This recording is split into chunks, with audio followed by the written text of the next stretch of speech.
concours d'entrée au centre de formation judiciaire pour l'année 2026 bi génn na fa la ñuy former les greffiers fa la ñuy former les magistrats mais aussi fa la ñuy former les éducateurs spécialisés concours googee nag am na 3 sections am na section magistrature am na section greffier am na section inspecteur de l'éducation surveillée et de la protection sociale mais aussi am na section éducateur spécialisé salaam gaay daleen nag jàmm ci suñu seen YouTube chaîne bi nag ñu fi waxtaanee di nga xam te mooy wàllu concours recrutement ak emploi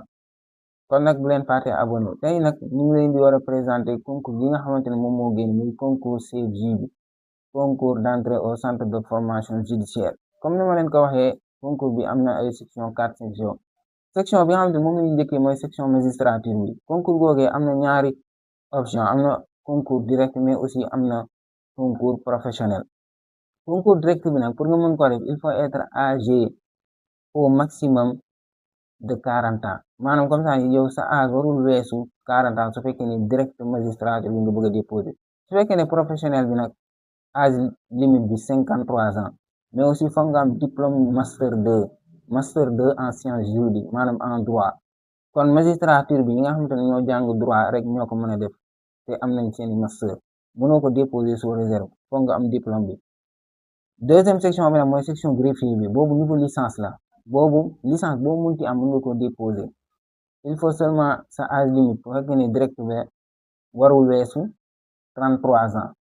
su fekkee ne professionnel bi warul weesu 53 ans maanaam képp koo xamante ne am na moins de 33 ans mun na inscrire mais aussi su fekkee ne am na 33 ans ci 2026 bi la am 33 ans te weesul janvier 2026 dans ce cas là mun na déposer aussi niveau licence enfin am na section éducateur spécialisé boobu baccalauréat la te benn option la muy direct boobu bépp bac boo munti am nga koo def te sa âge limite warul weesu 32 ans maanaam 32 ans jëm suuf mën nañ def concours bi waaw bu mujj bi mooy inspecteur de l'éducation surveillée et de la protection sociale boobu tamit benn option la muy professionnel waaw laajul diplôme mais dafa am benn papier bu ñu lay laaj bu wone ne tu as servi pendant 5 ans au minimum comme fonctionnaire de l'État dans la fonction publique du moins ginnaaw ba nga xamee ne wax nañ leen critères yi nag dañuy ñëw ci li nga xamante ne mooy inscription bi naka la ñuy defee inscription bi nag en ligne la mais le 15 juin lay commencé ci site bi lañ koy defee www.cfj.sn foofu la ñuy defee inscription bi te option bu nekk dafa am ay frais d'inscription dinañ leen ko limal léegi su fekkee ne magistrature bi la su fekkee ne direct bi la frais d'inscription yi 20 000 francs la su fekkee ne professionnel bi la frais d'inscription yi 25 000 la su fekkee ne greffier bi nga bëgg a def direct bi 15 000 francs la professionnel bi 20 000 francs su fekkee ne éducateur spécialisé boobu niveau bac rek la direct 15 000 francs la mooy frais de dossier su fekkee ne inspecteur de l'éducation surveillée et de la formation professionnelle boobu 25 000 francs la waaw lii mooy frais d'inscription yi par Orange Money lañ koy fay te en ligne la comme ni ma la ko waxee ci site bi www.cfj.sn la ñuy defee inscription bi le 15 juin incha allah lay tàmbali ba le 31 juillet 2025 enfin quelles sont les matières à composer pour bu ci nekk fekkee ne magistrature bi mais matières yi moom c'est la même chose que ça soit ngay def direct wala ngay def professionnel matières yi ñu composé benn la par exemple fekkee ne magistrature bi la ñaari épreuve ngay def une épreuve de dissertation juridique ak un commentaire d'arrêt loolu nag étudiant en droit yi xam nañ ko bu baax ñu ngi noonu kon magistrature bi étudiant en droit yi rek ñoo ko mën a def ñi nga xamante ne am nañ master 2 mënoo ko déposer sous réserve comme ni ma leen ko waxee su fekkee ne greffier bi la ñaari épreuve ngay def moom it greffier bi ak éducateur spécialisé bi ñoo bokk ñaari épreuve ngay def dissertation de culture générale ak résumé de texte rek la amul discussion résumé de texte tout court la amul discussion ak dissertation de culture générale matière yi loolu la waaw est-ce que mën nga déposer ñaari concours en même temps parce que am na ñoo xamante ne dañ koy laajte dañuy laajte ndax nit ki mën na inscrire greffier bi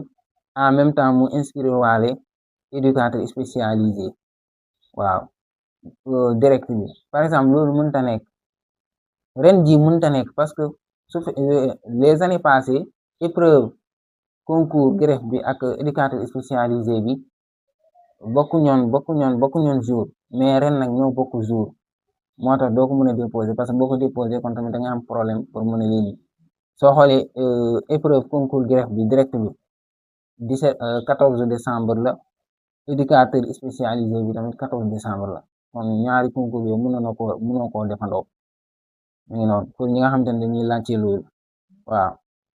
mais nag su fekkee ne magistrature bi ngay def magistrature bi mën nga koo boole greffier bi mën nga koo boole éducateur spécialisé mais éducateur bi moom mënut a ànd ak greffier bi parce que même jour la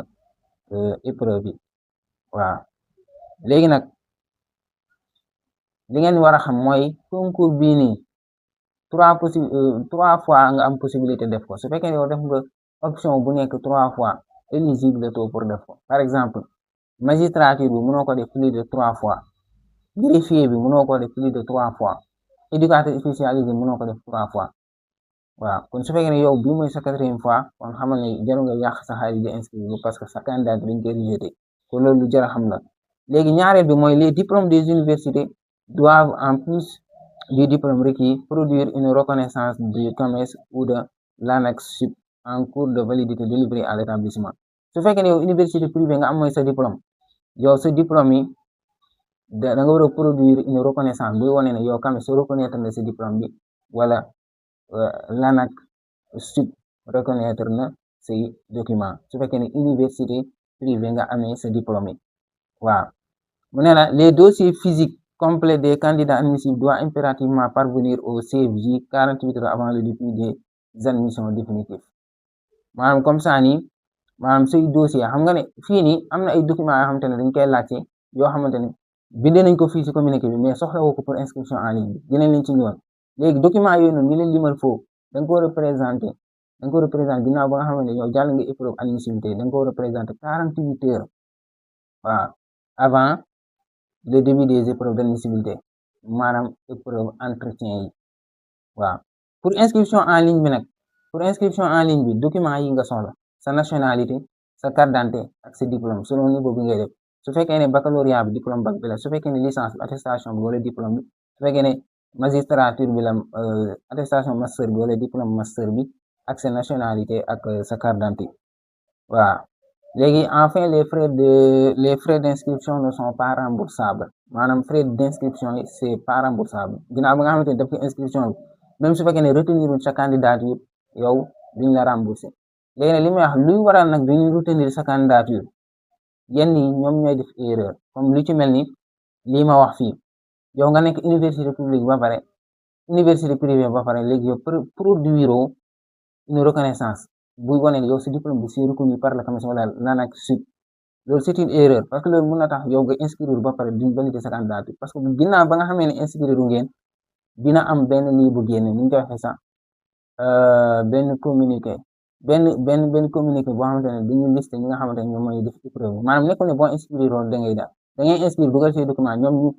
xool say document ndax baax na defoo benn erreur ñu doog a valider sa candidature nga mën a dem def concours bi léegi erreur boo ci def nag léegi loolu day waral yow dañuy rejeter sa candidature parce que y en a beaucoup am ñoom te dañuy dem inscrire magistrature ñu rejeter seen candidature parce que document yu dugal baaxul waaw loolu tamit foog ngeen si bàyyi sa xel boo leen inscrire wala boo leen maîtriser woon affaire bi ngeen contacter ñi nga xamante ne ñoom maîtriser nañ ko xam ngeen ne ñi maîtriser nañ ko ñu defal leen inscription bi wax leen les critères à remplir tout ça su boobaa ngeen bañ si am benn jafe-jafe loolu lu mat a bàyyi xel la bu baax a baax waaw loolu daal moo nekkoon objectif vidéo bi incha allah inscription bu tàmbalee dinañ leen présenter benn vidéo boo xamante ne dañ leen expliquer de A à Z naka ngeen def ba def seen inscription waaw su fekkee tamit da ngeen bëgg assistant pour ñu defal leen inscription mun ngeen ma def message par WhatsApp numéro yi mu ngi si sama profil YouTube bi bu leen fàtte abonné ngeen partage vidéo bi c'était l'étudiant Alioune Cheikh Asba